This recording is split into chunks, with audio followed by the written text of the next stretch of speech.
I spent 8 years at a Catholic grade school, kind of going through school with the same 15 or 16 people, and never considered myself very studious. I didn't really like being in a classroom, and when I walked into my high school, public high school this time, and I sat down with the guidance counselor, I'll never forget what he said. He just told me about a trade school that they partnered with. I said, well, I like to work with my hands. He's like, well, what about auto body? I was drawn a little bit to auto body, and I kind of liked the idea of that. And of course, he pulls it up on his computer, and that was full. So he said, well, I've got a welding course, and at some point in auto body, you're gonna have to take a welding course. And I said, well, cool, let's start with that. So I entered Mr. Pilkington's welding course as a junior, and just instantly loved it. I loved everything about it. You started with just the methodology of it, the fact that it was a singular thing. It was something that I kind of did on my own, and it was on my own merit. And really, for the first time ever in my scholastic career, I had a teacher say that I was good at something. But what I didn't know going on in the background is that my welding teacher was making phone calls and getting me a job. He handed me a welding hood, and he handed me a phone number, and I went right into a welding career. Just walking into that class and making that decision on my own was the most impactful decision I'd made in my life. There was one certain moment, again, kind of a pivotal moment, where a buddy of mine who's a musician had completely deconstructed his drum set. Took all the hardware off of the bass drum. He took the skin off of it, the plastic skin. So all he was left with was just the wood ring. He wanted to build a bass drum that could be used as a timpani drum, where he could beat on it, standing up. And but he didn't know how to do that, so he asked me if I could build him a stand for it. So I'd go into the shop after hours, and I started bending stuff together. I made this really industrial looking, three-legged stand, and I'll never forget walking it up to his rehearsal studio. There's probably 15 people up there, and he flipped out. He ran down the hall. I'll never forget the image of him running down this hall. He was so happy with what I had done, and that charged me up so much. So I started designing more and more little pieces, and over time at this restaurant that I worked at was completely decimated by a flood. When they began to redesign the restaurant for the reopening, I think they had plywood tables for all of the seating, and they wanted something metal that if it ever happened again, they'd just be able to hose them off and go right back to work. So they hired me to design and construct 30 dining room tables for their dining room, and I submitted a couple of designs, and the owner who loved it. So it was you've heard the term that everything you do, everything you touch turns to gold. And when I found design and art and welding and all of those things kind of merging together, it all made so much sense to me, and it was accepted by people. So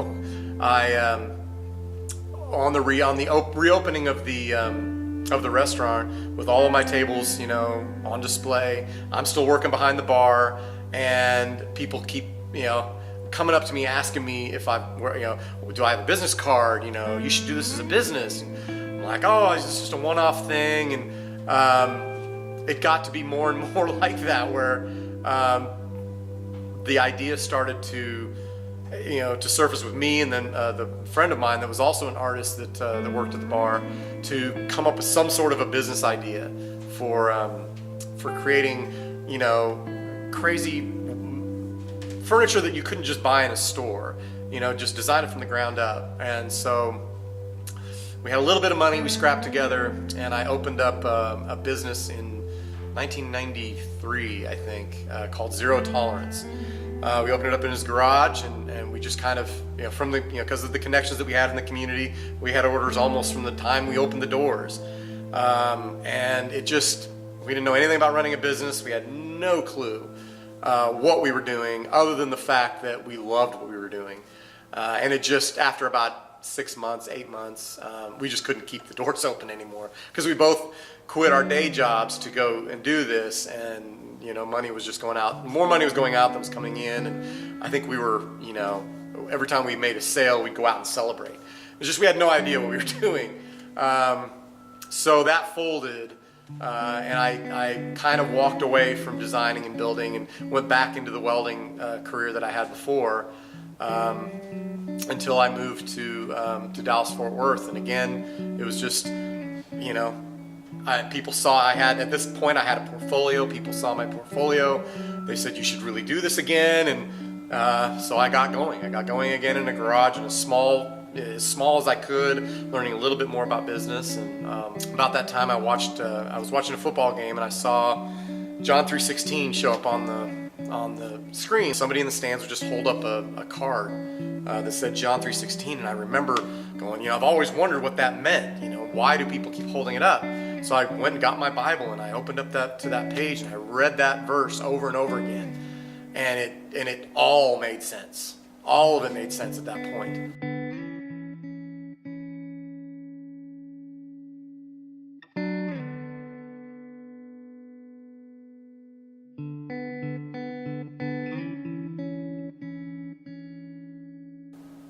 I remember sitting back and just, I'd had my little shop set up in mind. I was making crosses and selling them to friends and things like that, trying to get some money generated. But the idea of a heart in a cross had never crossed my mind before. So I went out into the studio and started working on different designs to go along with that. And I think I've got a lot of pictures of the different, if you've ever designed anything, you've got prototype after prototype after prototype. And it just, it was an instant hit. I would take it and I would take a few to different stores around the Metroplex, and I would consign it a few times, and they're calling me within a week, hey, we need more. We need 6 more, we need 8 more, we've got orders for this. And it wasn't just the design that hit people, it was the fact that I included a card that had John 3:16 on there, and had a brief explanation of what that piece means, and it just instantly would relate to people. So here we are, almost 20 years later, and there's probably, I don't know, 500,000 of them floating around out there, from that one little, from my garage in that one little afternoon. So it's a pretty big piece for me, pretty big piece.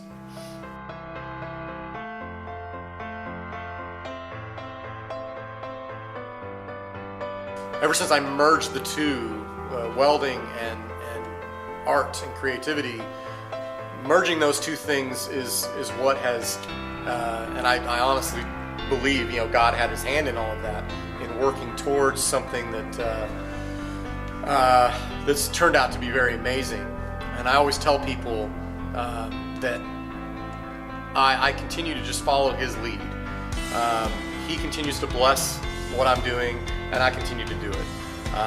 Sometimes I have to ask him, if I'm not feeling that that's where he wants me to be, I'll ask him, you give me a sign, let me know. If you want me to be doing something else, happy to do that, but you gotta let me know. And he always continues to bless it.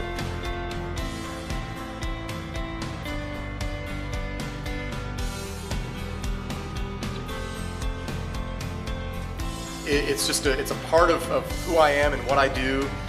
I'm so grateful to be able to say that I'm an artist, to say that I'm a craftsman, to say I'm a welder, to say I've got my own furniture line, and I've been able to create this world for me, and I get to introduce my kids to it, and my wife's become part of it. She's been an inspiration for lots of different pieces. So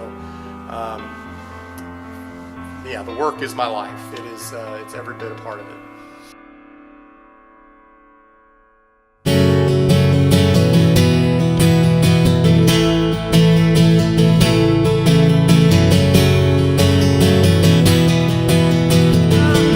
God's not dead, he's surely alive. He's living on the inside. He's roaring, he's roaring, he's roaring like a lion.